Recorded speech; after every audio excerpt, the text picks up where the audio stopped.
Arba s'est exprimée comme un vrai leader. Elle est tellement certaine d'arriver au but, auréolée du succès du transfert du premier être humain. Sa détermination est sans faille. Arba la guerrière a su mener au bout, malgré les doutes et les échecs, cette incroyable prouesse. Maintenant, elle veut réaliser cette entreprise démiurgique, en concordance avec ses vues philosophiques. Après le déjeuner, Esrim et Sheva descendent ensemble le sentier en direction du labo. Sheva s'arrête soudainement et se retourne vers Esrim. Chérie, tu ne trouves pas que je change? Ma chérie, quand je vois tes échanges avec Arba, je te trouve toujours très fidèle à toi-même. Je ne te parle pas de mon caractère, je te parle physiquement. Je n'ai rien remarqué de spécial. Et ces rides là, ici au coin de mes yeux. Et là, tu ne les vois pas? Un peu, oui. Et alors? Et alors, je suis un peu trop jeune pour en avoir déjà, non? Tu sais, c'est en partie génétique. Tout le monde n'est pas servi pareil. Je suis bien placé pour le savoir. Je te rassure tout de suite. Bien heureusement, tu n'es pas atteint de progéria. Chez LifeTech, nous avons vaincu cette maladie génétique rare. Dans mon corps aussi, je sens plus de fatigue. Sans doute le changement de climat, c'est rude ici, et non, il y a quelque chose d'étrange qui se passe en moi. Je le ressens. Ah, tu ne m'as jamais parlé de ça, ma chérie. Et depuis quand? C'est récent, mais je trouve que ça devient plus prégnant de jour en jour. Tu devrais te reposer un peu. Je trouve que tu en fais beaucoup ces derniers temps pour satisfaire les requêtes qu'Arba te demande. Peut-être trop. Sans doute. Je vais faire un break jusqu'à demain. Ok, ma chérie. À plus tard. Esrim continue vers le labo tandis que Sheva remonte le sentier vers leur habitation. Elle est inquiète, car elle sent que son corps ne répond plus comme avant. Juste avant d'arriver, elle se laisse choir dans les herbes folles à flanc de colline. Elle aime à méditer face à la mer. Esrim lui ment. Elle en est presque certaine. Il ne lui dit pas la vérité concernant ce qu'il peut aisément constater. Elle décide d'aller voir Méa chez elle pour en parler. Bonjour Méa, je ne te dérange pas? Non, bienvenue Sheva. J'avais envie de parler avec toi en dehors de nos activités. Tu as bien fait de venir. C'est vrai que depuis que nous sommes arrivés sur l'île, nous n'avons pas eu l'occasion de nous retrouver seuls toutes les deux. Entre. Merci. Assieds-toi. Veux-tu une infusion? Non, merci. Cette boisson me dégoûte maintenant. J'en ai trop bu. On n'a pas trop le choix ici, c'est vrai. L'intérieur créé par Méa met tout de suite Sheva à son aise. C'est chaleureux chez toi. Comment as-tu fait pour réussir aussi bien cette décoration? Tu es très doué. Merci. Je n'ai pas de mérite car j'adore la décoration. Mais où as-tu trouvé ces objets? Tu sais, à l'extrémité de l'île où il y a ces cabanes abandonnées, j'ai trouvé mon bonheur. J'ai un peu travaillé dessus, c'est tout. Le soir, je m'ennuie tellement toute seule. Étais-tu en union avant? Oui, mais il est décédé. Ah, désolé. Il me manque beaucoup. C'était un scientifique comme toi? Oui, je l'aurais deviné. Les scientifiques adorent se mettre ensemble. Mais Harry de bon cœur. C'est exact. C'est le cas de tous ceux que j'ai connus. Regarde, Arba et Ramishim. Tu les connais depuis longtemps, tes amis? Arba, oui. Ramishim, je l'ai connu plus tard, lorsqu'ils se sont unis. Tu es originaire de Christchurch, comme eux? Oui. Tu l'apprécies bien, Arba, non? Oui, mais pourquoi? Désolé de cette question un peu personnelle, mais tu considères qu'elle conduit bien ce projet? Je ne saisis pas le sens de ta question. Tu penses qu'on peut y arriver? Si je suis là, c'est que je crois en ce projet, et aussi en elle. Pourquoi tu doutes de quelque chose? Tu sais comment je suis arrivé dans ce monde? Elle et Ramishim m'ont menti et se sont servis de moi comme d'une marionnette. Tu leur en veux toujours? Pas vraiment, mais je pense qu'ils sont dangereux, et surtout Arba dont le discours exalté m'inquiète. Pourquoi tu me dis tout ça? Je ne saurais l'expliquer, mais j'ai confiance en toi. Méa paraît soucieuse. Elle se tait un bon moment. Elle évite le regard insistant de Sheva. Peut-être tort, car tu ne me connais pas bien. C'est vrai, mais j'ai une intuition très développée, et j'ai vraiment le sentiment de te connaître, de t'avoir déjà vu. C'est une sensation bien étrange et inexplicable. Méa hésite encore un moment, puis elle se lance. Je te dois la vérité.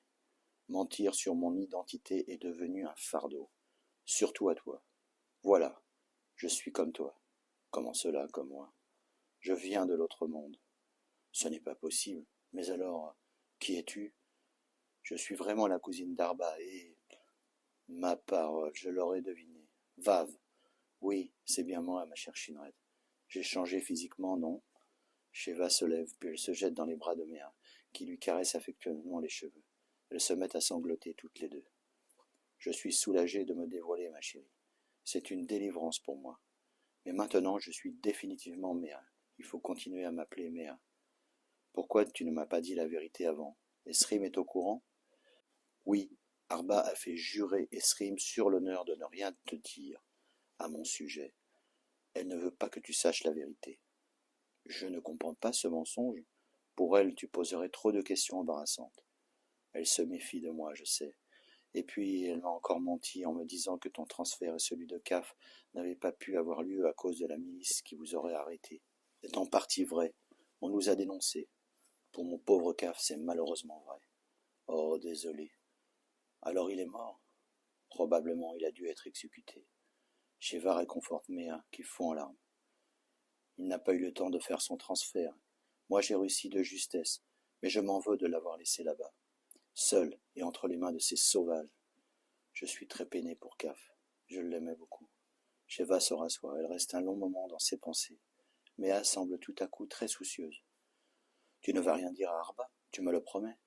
Non, rassure-toi, c'est notre secret. Mais toi aussi, tu m'as menti. Comment cela?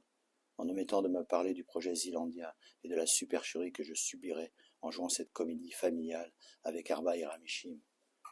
Il fallait bien trouver un moyen pour que tu acceptes de rencontrer Esrim. Quant au projet Zealandia, tu n'y aurais sans doute rien compris, et c'est bien normal. L'essentiel fut que ton but de vivre dans l'autre monde se réalisa, non? Tout ça n'a plus d'importance maintenant, car j'ai rencontré l'homme de ma vie.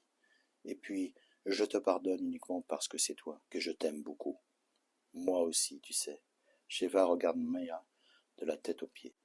Ta transformation physique est impressionnante. Je te trouve encore plus belle qu'avant. Merci. Avant de savoir que j'allais te retrouver, je suis venu te voir pour que tu me donnes un avis de femme. J'en ai parlé à Esrim, mais il ne voit rien, ou bien il ne veut pas me donner de vraies réponses. Quant à Arba et Ramishim, j'ai pensé qu'il ne me dirait pas la vérité comme d'habitude, même s'il savait. Tu es bien mystérieuse, dis-moi ce qui te préoccupe. Sheva se rapproche de Méa et la dévisage. As-tu observé et ressenti comme moi un vieillissement accéléré de ton corps ces derniers temps? Oui, c'est exact. Bien que je sois plus âgé que toi, pour moi c'est donc plus normal. Je te parle d'une sensation étrange qui n'est pas du domaine de la normalité. Je sens mon corps vieillir plus vite que de raison. Comment est-ce possible? Ce n'est pas normal. Je pense que cela a un rapport direct avec notre transfert. Tu crois? Oui, je pense que quelque chose se passe mal, quelque chose d'imprévu. Pourquoi ne pas en parler avec Arba et Ramishim? Peut-être ont-ils une idée précise concernant ton étrange ressenti.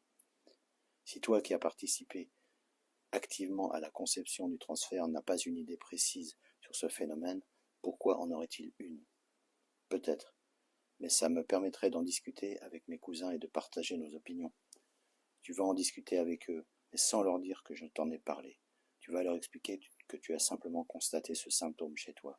Moi, je suis certaine qu'ils ne me diront rien. D'accord, je te promets d'en discuter sérieusement, mais pour moi-même, je ne suis pas encore certaine d'être concernée par ce symptôme. Fais-le pour moi, s'il te plaît. Et puis, je crois que je suis enceinte. C'est merveilleux. Viens m'embrasser, ma chérie. Tiens, je vais t'examiner si tu veux bien. Tu te rappelles que je suis aussi médecin. L'examen confirme la grossesse de Sheva. Les deux femmes continuent à converser longuement, mais attendent de persuader Sheva de ne pas faire obstacle au projet Zealandia, et aussi de ne pas influencer ni perturber Esrim. Sheva n'a jamais vraiment digéré le fait qu'Arba et Ramishim aient joué le rôle de ses parents. Pour elle, la blessure familiale originelle, la mort de ses vrais parents et le manque qu'elle a engendré, ne s'est jamais refermé. On ne joue pas avec les blessures de la petite enfance.